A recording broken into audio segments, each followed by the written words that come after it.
Welcome back to Nikhil tech world. ఈ రోజు నుండి మనం సి లాంగ్వేజ్ అనేది స్క్రాచ్ నుండి ప్రో లెవెల్ దాకా ఇది నేర్చుకుంటున్నాం.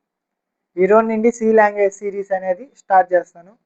సి ఎవరు కనిపెట్టారు, ఎప్పుడు కనిపెట్టారు, అలా కాకుండా మనం డైరెక్ట్ కాన్సెప్ట్లోకి వెళ్ళిపోదాం. అవన్నీ బేసిక్ అందరు తెలిసినాయి కాబట్టి మనం కాన్సెప్ట్కి వెళ్ళిపోదాం డైరెక్ట్. మనకి మెయిన్ ఇంపార్టెంట్ ఏంది?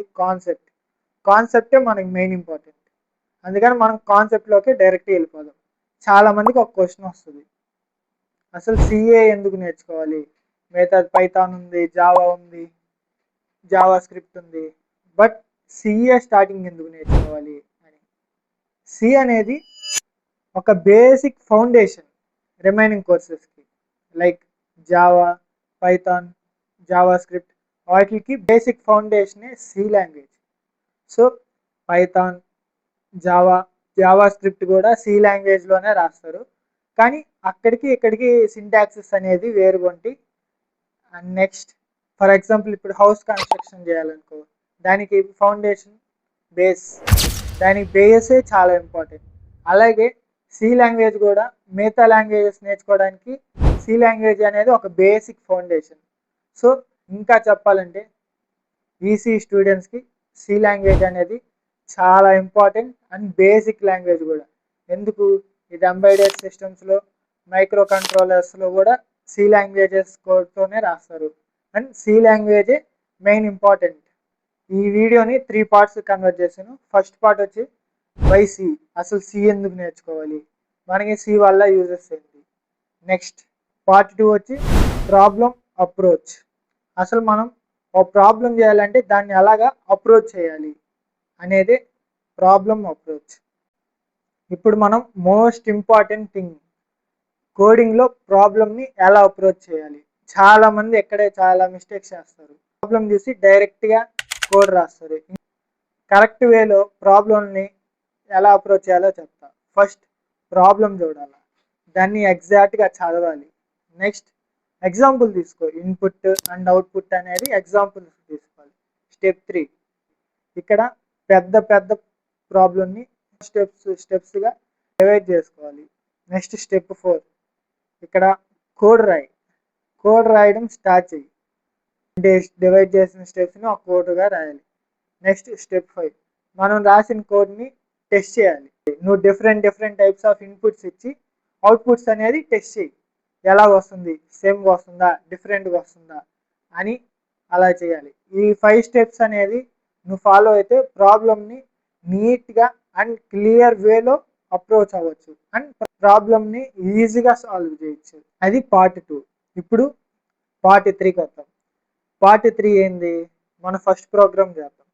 అసలు సిలో సింటాక్స్ అనేది ఎలాగుంటుంది అండ్ ఆ సింటాక్స్ని బట్టి మనం ప్రాబ్లం ఎలా చేయాలి అనేది మీకు లైవ్ ఎగ్జాంపుల్ చూపిస్తాను.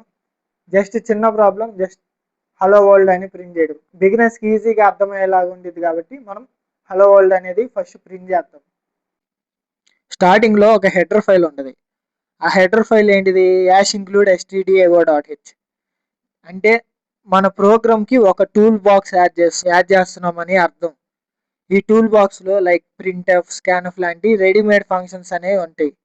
సింపుల్గా చెప్పాలంటే కంప్యూటర్కి డిస్ప్లే చేయాలి, ఇన్పుట్ తీసుకోవాలని చెప్పే ఒక పర్మిషన్ లాంటిది. ఇప్పుడు నెక్స్ట్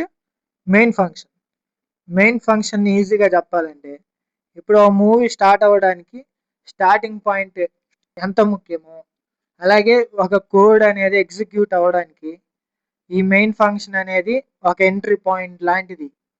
అందుకే మెయిన్ ఫంక్షన్ని ప్రోగ్రామ్ హార్ట్ అని కూడా అంటారు. నెక్స్ట్ కర్లీ బ్రేసెస్ అంటే ఒక రూమ్ లాగా ఇమాజిన్ చేసుకోండి. ఫస్ట్ ఓపెనింగ్ బ్రేస్ అంటే రూమ్లోకి ఎంటర్ అవ్వడం, క్లోజింగ్ బ్రేస్ అంటే రూమ్ నుండి బయటికి రావడం.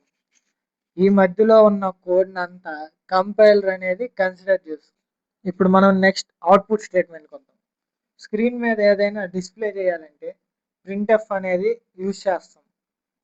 For example hello Nikhil tech world అని స్క్రీన్ మీద ప్రింట్ చేయడానికి ఈ స్టేట్మెంట్ అనేది యూజ్ చేస్తాం. ఇప్పుడు మనం రిటర్న్ స్టేట్మెంట్ అంటే ఏంటి అనేది చూద్దాం. రిటర్న్ స్టేట్మెంట్ అనేది ఫంక్షన్ని ఎగ్జిక్యూషన్ని ఎండ్ చేసి అవసరమైతే ఒక వాల్యూని కాలింగ్ ఫంక్షన్కి లేదా ఆపరేటింగ్ సిస్టమ్కి ఒక వాల్యూ అనేది రిటర్న్ చేస్తుంది.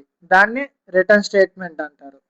ఇప్పుడు మనం ఈ ప్రోగ్రామ్ని రన్ చేసి చూద్దాం ఏమొస్తుంది అవుట్పుట్ అని. హలో నిఖిల్ టెక్ వరల్డ్ అని వచ్చింది. ఇప్పుడు హలో నిఖిల్ టెక్ వరల్డ్ బదులు హలో వరల్డ్ అని పెడదాం. అప్పుడేం అవుట్పుట్ అనేది రిటర్న్ అవుతుందో ఒకసారి చూద్దాం. హలో వరల్డ్ అని రిటర్న్ అయింది. సో ఈ విధంగా మనం ప్రాబ్లం అనేది అప్రోచ్ చేయాలి.